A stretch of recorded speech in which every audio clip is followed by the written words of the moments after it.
Amém. Abram a Bíblia de vocês no Evangelho segundo Mateus, capítulo 3. Abram, acessem, como preferir. Evangelho segundo Mateus, capítulo 3.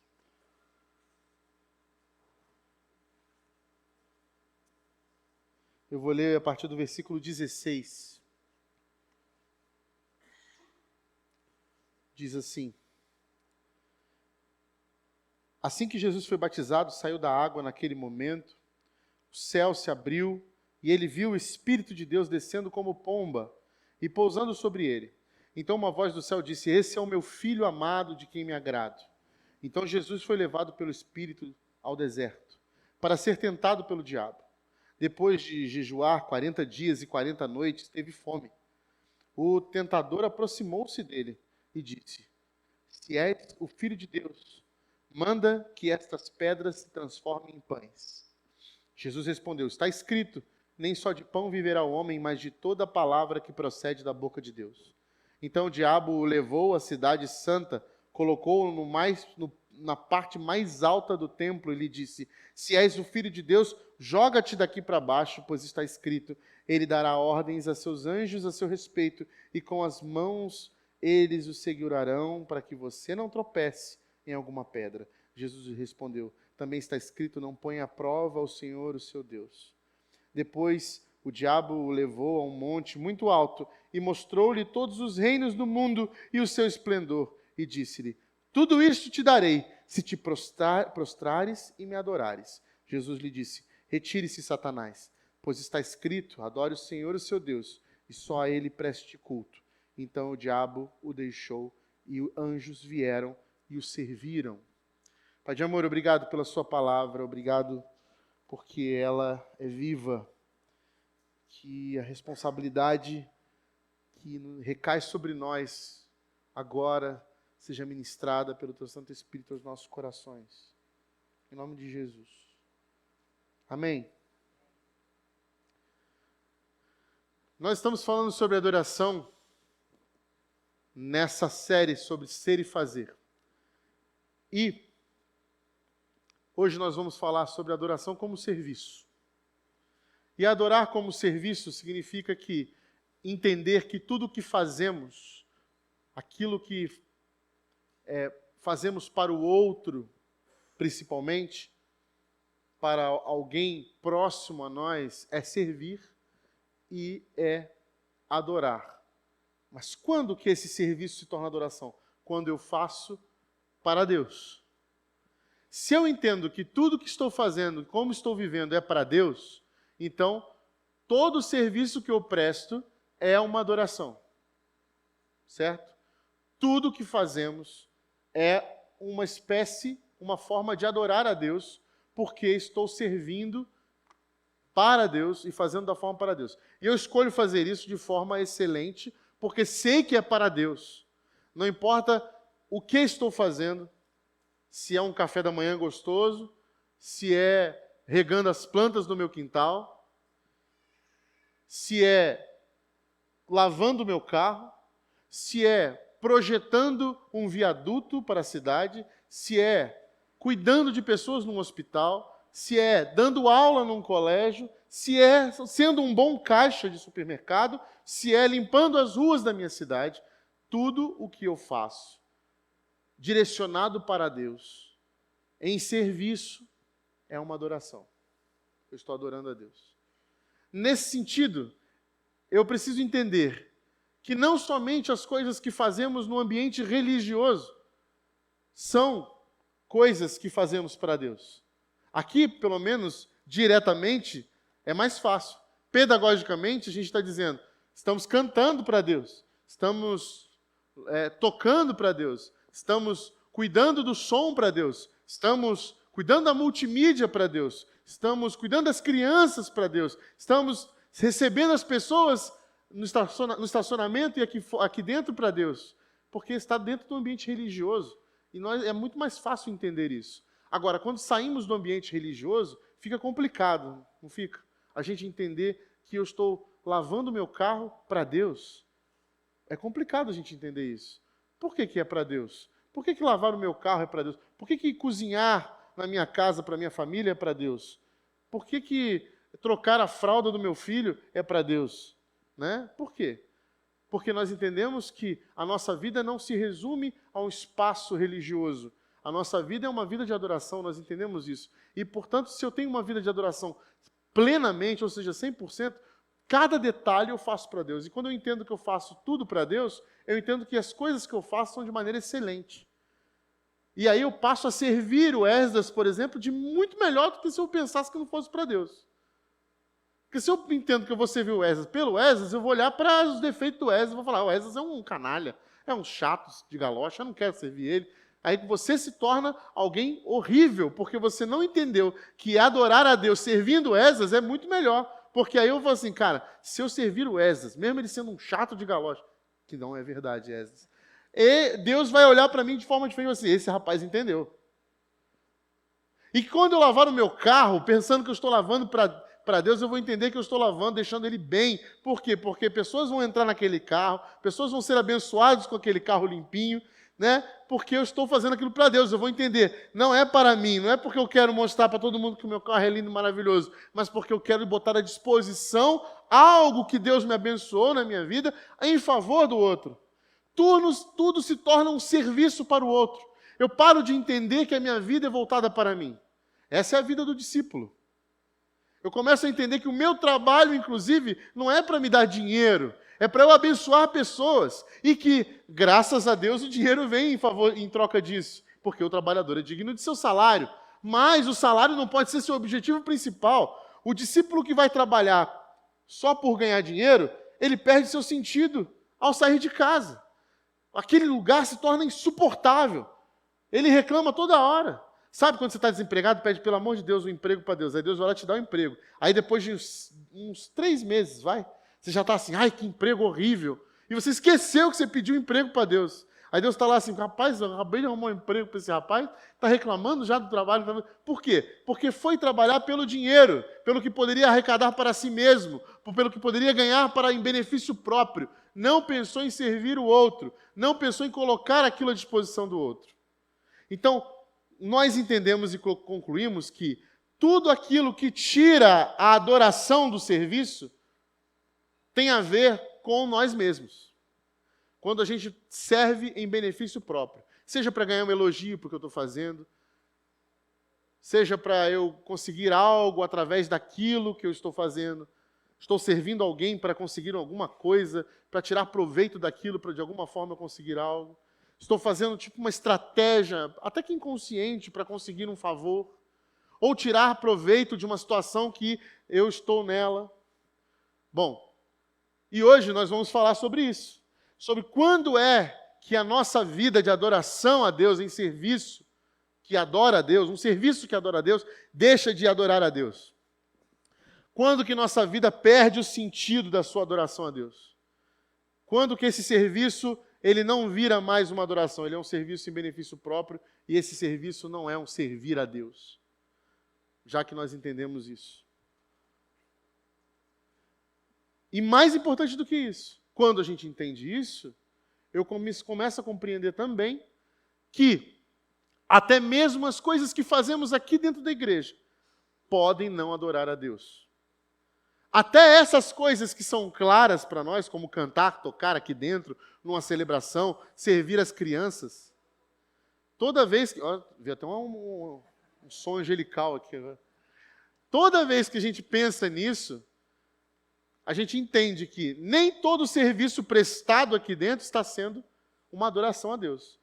Porque não depende do tipo de serviço, mas sim de quem está servindo e como está servindo. O coração da pessoa que está servindo.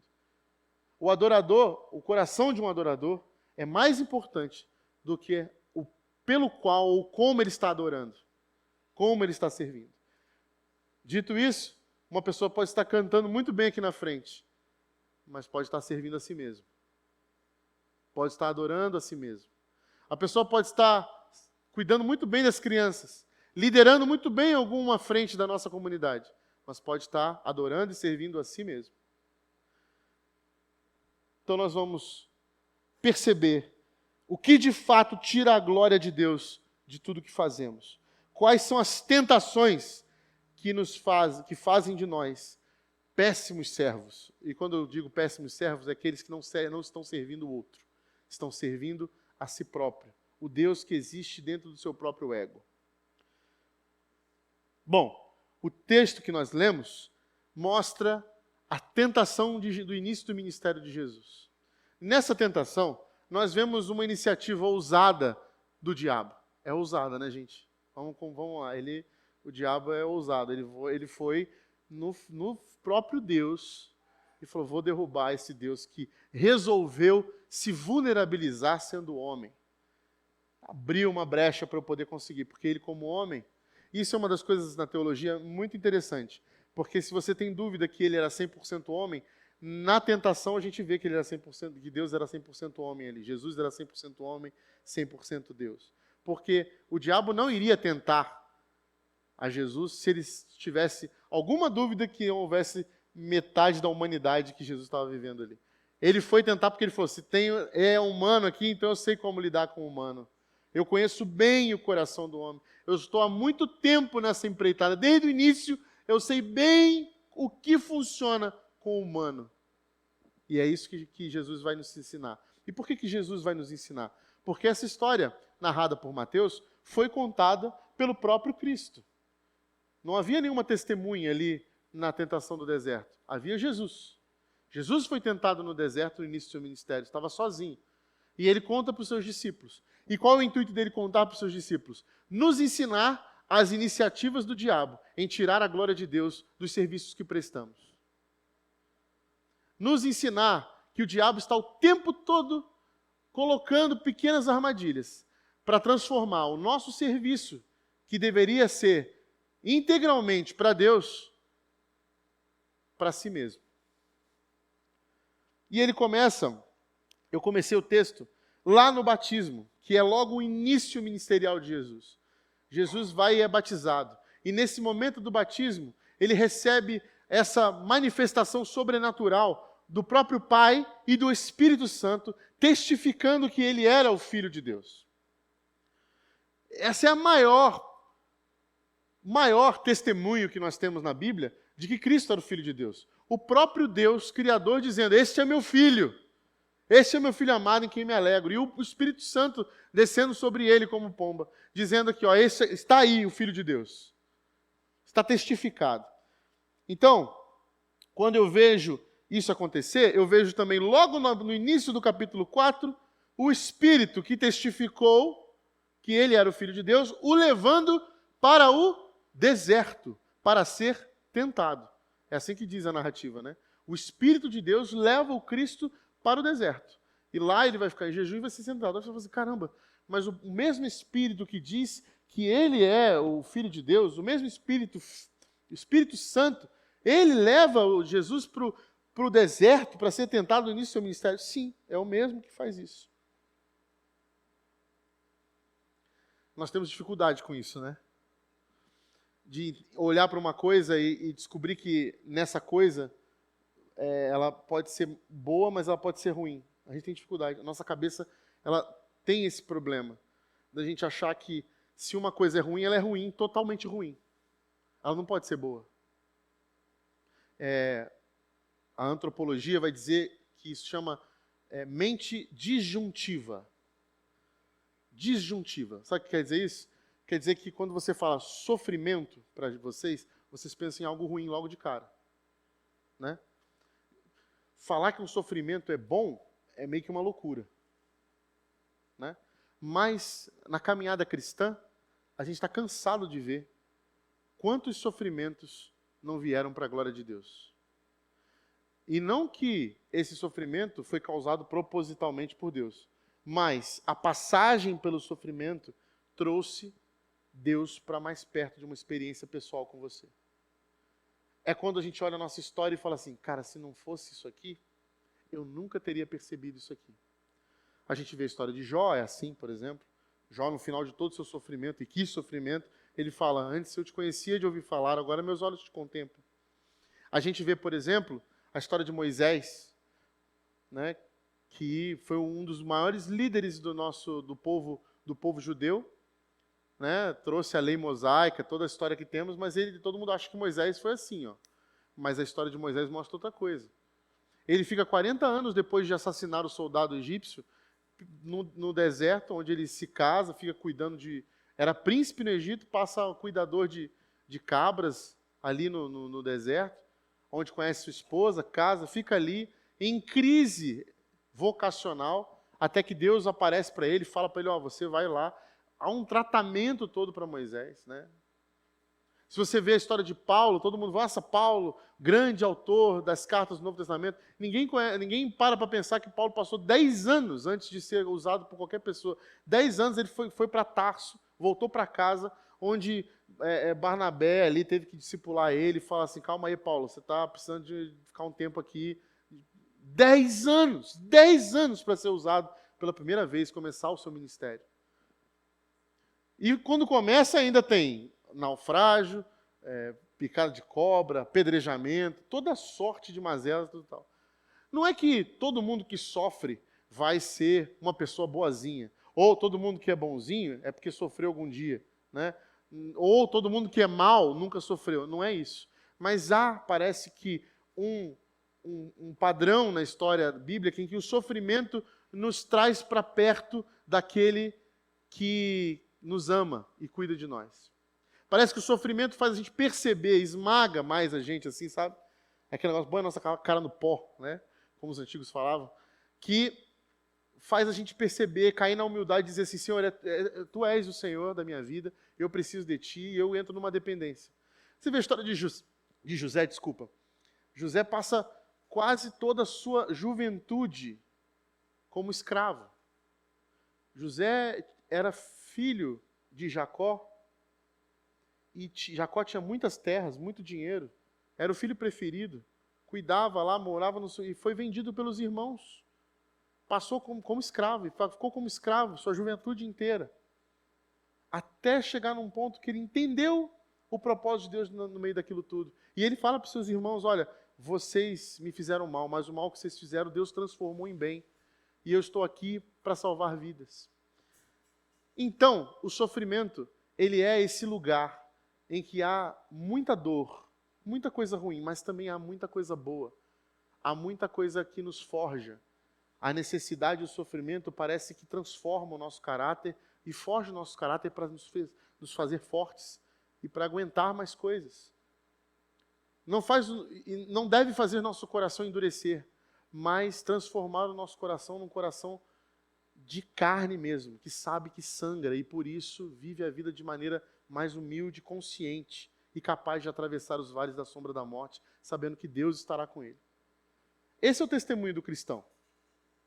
O maior testemunho do cristão não é sua prosperidade e seu sucesso, mas a capacidade de passar por vales da sombra da morte e todo tipo de sofrimento, crendo na esperança porque Deus está com ele. Passando por todo tipo de prova e adversidade. É assim que os antigos cantavam, né? Vou passar pela prova dando glória a Deus. Não é assim que a gente cantava? É difícil, né? Passar pela prova dando glória a Deus? É difícil. Mas a gente precisa aprender que o dar glórias a Deus, glorificar a Deus aí, é ter uma vida coerente no sofrimento, para que quando vier a calmaria, a gente possa transformar todo o nosso sofrimento em testemunho. E são desses testemunhos, dessas histórias contadas pelo nosso povo, do agir de Deus no meio do sofrimento, é que surge salvação. É que nasce salvação. É porque contamos as histórias que Deus, das nossas experiências com Deus, é que as pessoas abrem os olhos e falam assim, que Deus é esse que cuida desse povo, que apesar de toda a tragédia que essa família viveu, eles continuam fiéis, vivos, esperançosos, e não se corromperam, não se tornaram malvados, não deixaram que a maldade ocupasse esse lugar. Nossa cabeça disjuntiva começa então a entender o Evangelho, que no sofrimento Deus é capaz de fazer o caos, tornar um caos em jardins de esperança.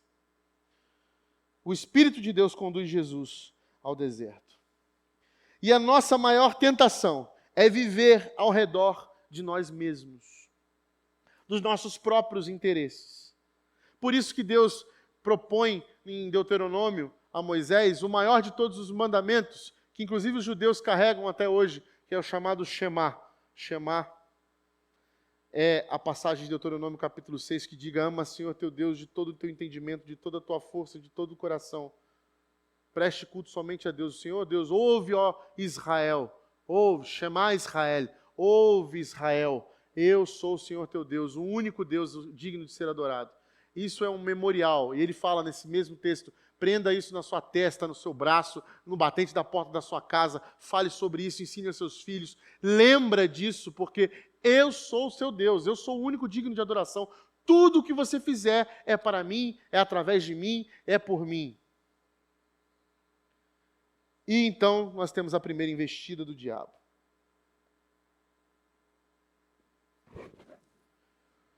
E na primeira investida de Satanás, do diabo, ele usa as próprias palavras de Deus para ludibriar Jesus. Né? Ele vai usar as palavras que Deus afirmou a Jesus, né, para tentá-lo. O que ele fala? Se és o Filho de Deus. Veja que interessante. Jesus acaba de ser testificado, aprovado, receber do céu toda a mensagem do próprio Criador. Você é o Filho de Deus, não há dúvida. Receba isso. O Espírito Santo vem e o diabo chega logo em seguida e diz para Jesus e fala o quê? Se você é Filho de Deus mesmo. Ou seja, ele coloca uma dúvida na maior certeza que há de carregar o ministério de Jesus. Ele é o Filho de Deus. Essa é a certeza do ministério de Jesus. Essa é a razão pela qual ele veio, sua vocação, seu objetivo, sua missão, o Filho de Deus, encarnado. Está aqui, no meio de nós, que tira o pecado do mundo. O diabo já chega e coloca: se você é o Filho de Deus. E essa é uma das artimanhas mais fortes do diabo. É tentar convencer você daquilo que é a sua maior convicção, a sua maior confiança, a sua maior certeza de que isso, na verdade, não é uma certeza, é uma dúvida. É mesmo, Natasha? Tem certeza? Deus é fiel, Deus está contigo. E aí você sai daqui, nesse domingo esperançoso: poxa, Deus está comigo o tempo todo, eu confio nele. E aí você chega diante de uma prova na sua casa, diante de uma situação horrível e fala: será que Deus está comigo mesmo? É isso que o diabo faz. Ele vai botar dúvida nas promessas de Deus. Ele vai botar dúvida naquilo que Deus já garantiu para você. Será que eu não preciso fazer alguma coisa? Quantas vezes você encontra um crente duvidoso sobre a graça, por exemplo? Esses dias eu encontrei um rapaz crente, ele falou assim, eu falei assim: você não tem certeza da salvação? Que papo é esse? Eu tenho, né? Mas a gente tem que fazer uma coisinha. Que fazer coisinha, gente? Não tem que fazer nada, não tem nada que você possa fazer. Não, não é bem assim não. Claro que é totalmente assim. É graça e misericórdia, não há nada que eu possa fazer, não há nada que eu deixe de fazer que implique em mudar isso está garantido. Mas nós vivemos assim: mas será que, né?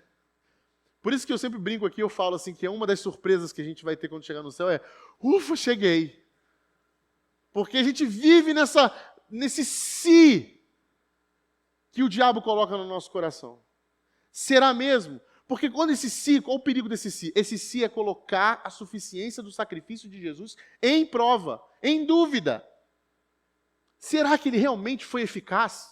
Será que essa salvação que abrange a todos nós, será que realmente me alcançou? É por isso que quando nós batizamos, nós fazemos questão de frisar: você crê nisso? O Cristo é o teu Senhor? Porque nós sabemos que Deus, ele volta e meia, pedagogicamente, vai ensinar seu povo a lembrar disso. O Shema é isso.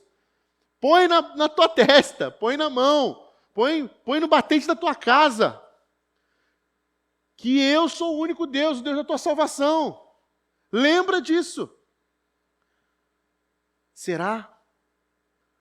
Olha, eu sou crente há muitos anos, mas esse negócio de ressurreição é difícil. Será que ressuscitou?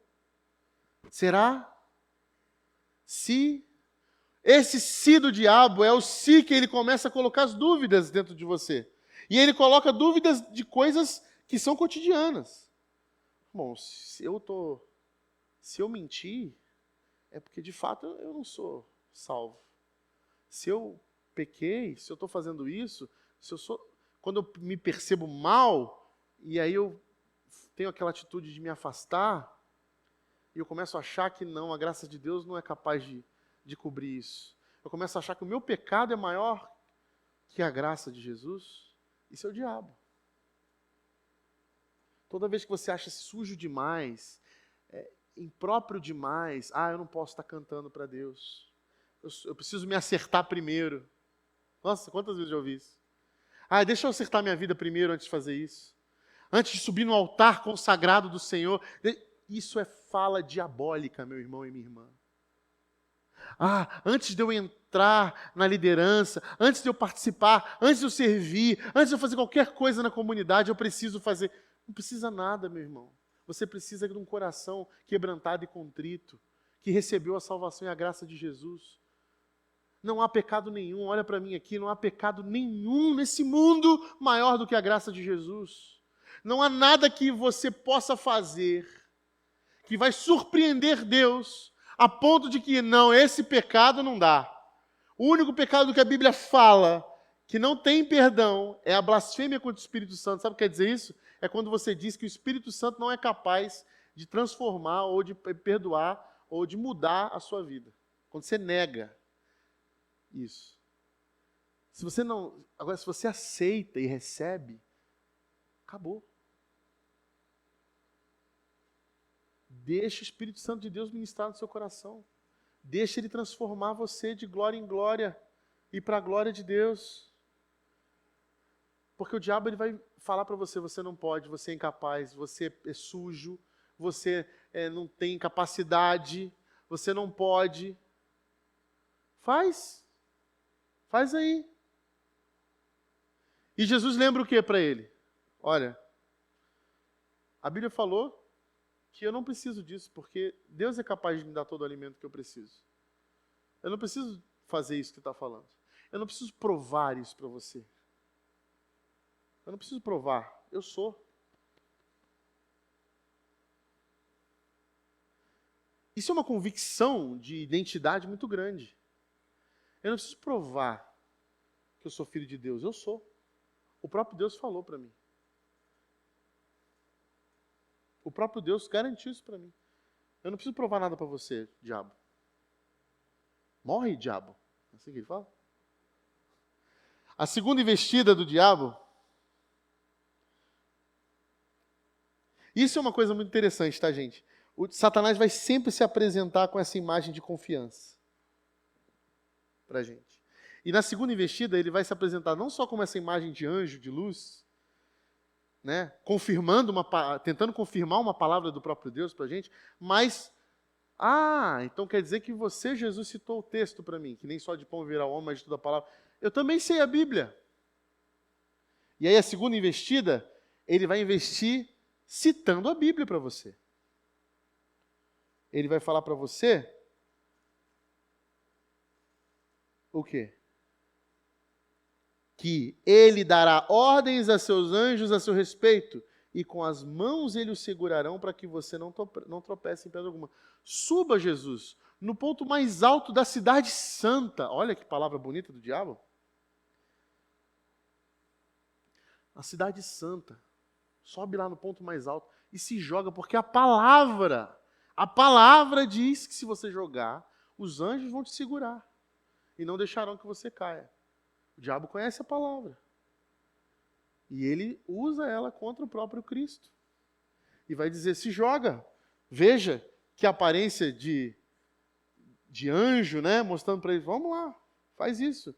Dê ordem aos seus anjos, que ele vai fazer isso. É uma tentativa de ressignificar as certezas que temos com o objetivo de corrompê-las. No anterior, Jesus estava com fome. Era honesto que ele tivesse fome e fosse alimentado? Poxa, 40 dias de jejum? É justo que eu coma alguma coisa, né? Mas calma. Se eu for filho de Deus, calma. E agora? Agora, se você subir na cidade no alto e se jogar, a Bíblia diz isso. A Bíblia está dizendo isso. E o diabo se revela oferecendo aquilo que todo homem cai. Né? Mais uma delas. Então é importante a gente desconfiar,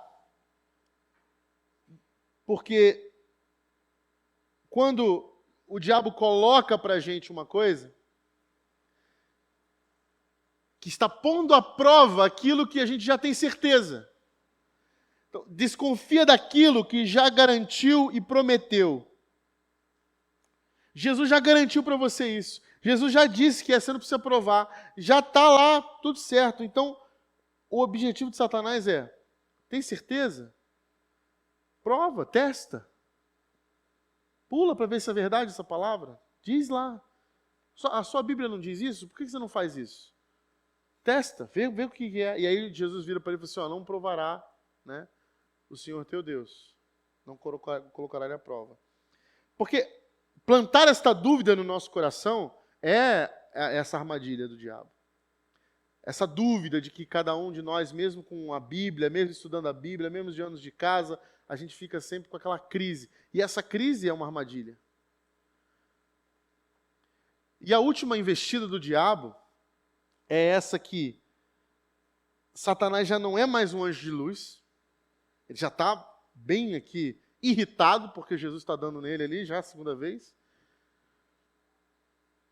e está fazendo com que ele comece a se revelar de fato. Na segunda, ele usa para a gente a palavra de Deus para tentar corromper aquilo que a gente acredita que tem como estrutura, e na terceira ele já não é mais anjo de luz, coisa nenhuma. Ele é o próprio diabo e diz assim, ó, se você, tá vendo esses reinos de todo mundo aqui, tá vendo, se você se prostrar e me adorar, ele já não tem mais aí nem a vergonha de se disfarçar. É o último estágio. E o interessante aqui no texto, que os teólogos, os comentaristas vão dizer, é que não existe nenhum lugar no planeta Terra, na nossa existência física, que você suba tão alto e que você consiga ver todos os reinos da Terra. Não existe esse lugar. Por mais que você suba num lugar muito alto, você não vai ver todos os reinos da Terra. Então o que eles dizem é que essa apresentação do diabo é aquilo que a gente chama de imaginação, como se fosse uma projeção, uma ilusão, né? Essa oferta ilusória do diabo diante de Jesus. Olha aqui, está vendo todos os reinos da terra?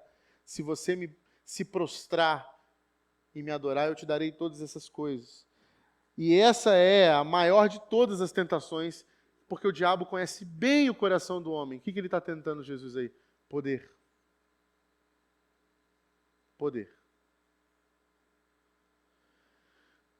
A tentação do diabo aqui é o nível mais alto que eu falei, assim, todos os reinos da terra eu te darei e tal, essas coisas. Mas a tentação do poder para a gente, ela acontece de maneira bem sutil. E essa tentação pode acontecer no nosso dia a dia facilmente com pequenas coisas. A síndrome do pequeno poder, já ouviu falar dessa síndrome do pequeno poder? É quando a gente se encanta por pequenas posições ou pequenos cargos que nos dão poder de fazer alguma coisa. E a gente acaba achando que porque tem um poder eu posso fazer o que eu quiser ou ter benefícios próprios em cima daquilo para ganhar ou tirar alguma vantagem. No nosso país isso é muito comum. Muito comum. E sem querer, a gente cai nessa, por motivos inclusive justos, entre muitas aspas. Vou dar um testemunho pessoal. Não me julguem. A Priscila trabalha na Secretaria de Saúde de Vinhedo. E ela trabalha no setor administrativo. Lá, ela consegue agendar todo tipo de médico, dos melhores, né, para as pessoas que estão na fila do SUS para fazer suas consultas. Ela tem acesso livre a isso. Eu marquei uma consulta no meu plano de saúde. E essa consulta eu precisava fazer logo. E foi marcada por uns 3 meses para frente. No SUS, lá com a Priscila, eu conseguiria para a semana que vem. Bastava ela no sistema dela e colocar o meu nome. Ela está lá. Ninguém ia ver, Esdras. E aí o diabo chegou para mim e falou, fala para sua esposa, cara. Pô, põe teu nome lá, meu. É tua saúde. Pô, ela vai colocar um nome na frente. Você não vai atrapalhar ninguém. Aí eu, é mesmo, né? Caí, igual um pato. E fui pra minha esposa. Ô Priscila, põe meu nome lá, meu. Coloca lá. Tal. E o diabo aqui do meu lado. Né? E ela olhou pra mim e falou, que isso, Rodrigo? Você tá maluco? Isso é crime, meu. Aí eu, que crime? Minha saúde. Rodrigo, eu tenho uma fila lá de pessoas, eu não posso colocar o teu nome lá no meio. Eu falei, você tá lá na frente, ninguém vai saber. Aí ela falou assim, é Satanás. Aí eu virei pra ela assim, besteira isso aí, também acho que tem nada a ver colocar meu nome e tal. É muito sutil, gente. É pequenininho. Aí eu falei pra ela, você tem razão. Eu falei, nossa, fiquei mal. Fiquei com vergonha. Ela falou assim, não, mas é isso aí, tem que pensar, porque é assim que o diabo entra na nossa vida. Ele não apresenta para você, olha aqui, tá vendo esse ouro todo? É seu. Dobre-se diante de mim, você vai falar, eu não dobro, eu adoro a Jesus. É fácil assim pra gente, é caricato. O diabo apresenta nas nossas demandas mais comuns. É rápido, é fácil, você consegue, é justo, você merece. Aqui é só um pouquinho.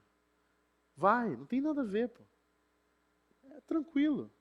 Olha, se você fizer, inclusive, pensa, esse governo não presta. Quanto que esse governo já te roubou? Por favor, você tem o direito. É teu direito, Jairo. Vai lá cobrar que é teu direito. Você tem a possibilidade. Está nas suas mãos. É o poder. Quem é que manda nessa empresa? Não é você? Você não é gerente? Quem é que manda nessa igreja? Quem é que manda nessa igreja? Você vai deixar qualquer um te chamar a atenção? Você é o líder.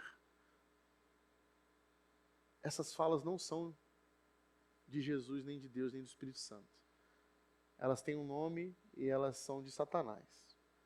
E elas, todos os dias, são propostas para nós. Você vai deixar teu filho falar desse jeito com você? Mete a mão na cara dele e mostra quem manda. Você não é o chefe dessa família, não é o cabeça dessa família? É você que manda nisso aí. Se você mesmo é o chefe, mostra que o que é. Se você é homem mesmo, cadê? Você não é homem? Não é possível. Não é possível que você vai deixar qualquer uma falar para você no seu trabalho quem você é. Que tipo de mulher é você? Você vai deixar que ela fale da sua casa desse jeito? Não.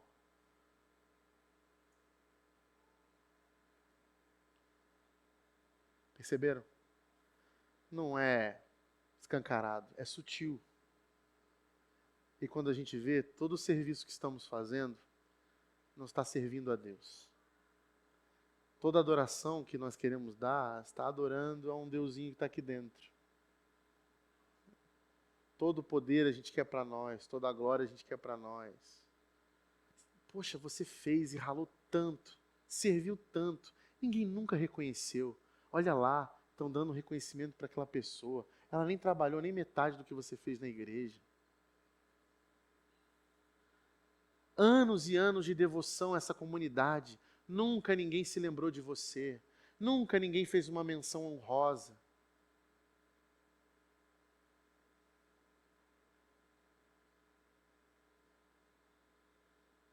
Percebem?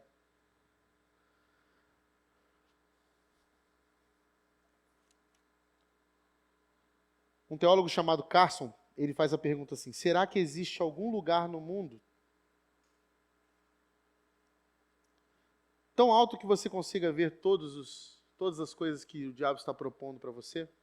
E ele faz essa alusão assim: existe esse lugar, é na nossa mente, no nosso coração. É ali que as ilusões e as ludibriações, se é que existe essa palavra, do diabo alcançam o nosso mais profundo e ele apresenta para a gente. É ali. Ilusão. neblina, fumaça. Essa é a grande tentação de todo homem.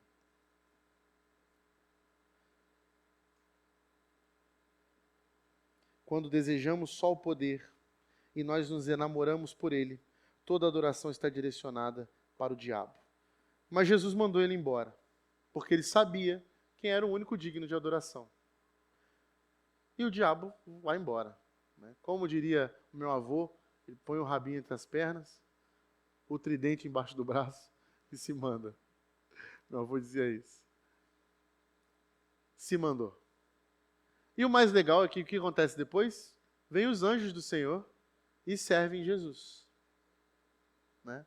E o mais interessante, eu estava até compartilhando isso na classe hoje no Farol, é que nós precisamos desse discernimento, em saber quando que no sofrimento é a mão do diabo ou é a mão de Deus. Porque os anjos ofereceram comida para Jesus.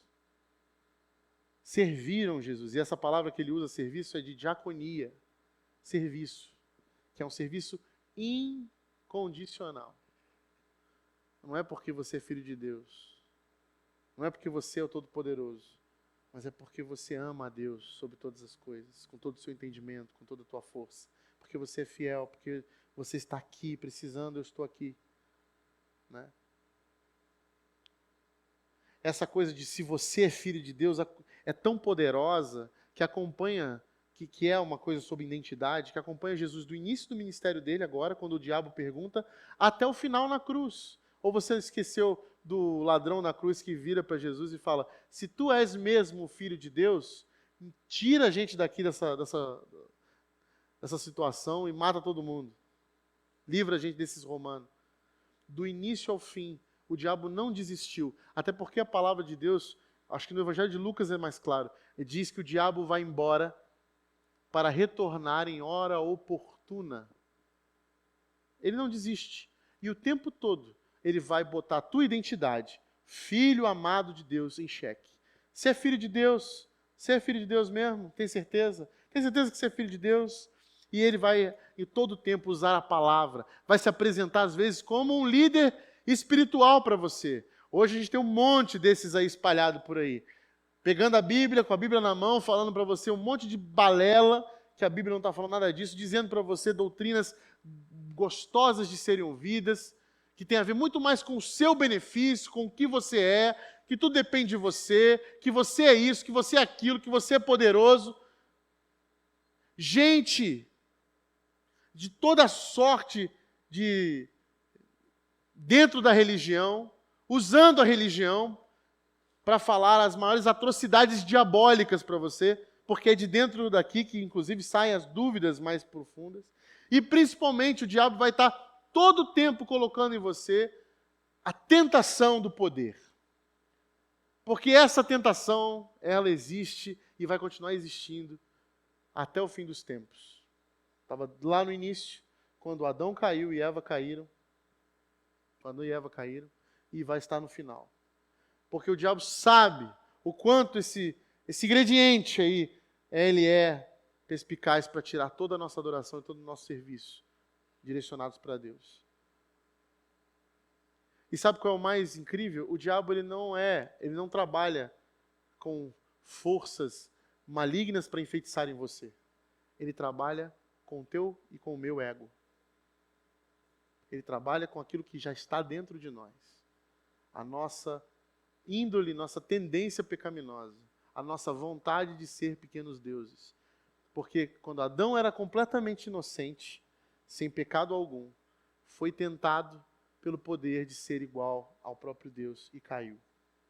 E por isso, até hoje, nós somos tentados a nós sermos o centro de todas as coisas. Inconscientemente, indiretamente, não tem a ver conosco. A adoração é para Deus, é direcionada para Deus. E ela é um serviço. É um serviço. O que o diabo mais quis tirar de Jesus é a certeza que Deus estaria presente em todas as horas. Em todas as horas. Essa é a maior crise de nós. É quando a cura não vem. É quando não vem o sucesso. É quando o castelo de areia desmorona. É no meio da tragédia. É quando Deus não ouve, não responde a nossa oração. Entende o que eu te digo? É aí que surge a crise. É aí que surge a dúvida. É aí que o diabo tenta colocar dentro de nós essas incertezas. Essa é a maior tentação. Quando achamos que o silêncio de Deus não é uma resposta para nós. Mas o silêncio é uma das maiores respostas de Deus para nós. E a gente precisa entender isso, com fé. Porque não é sobre o que Deus pode fazer para a gente. É sobre o que Ele já fez e quem Ele é para a gente.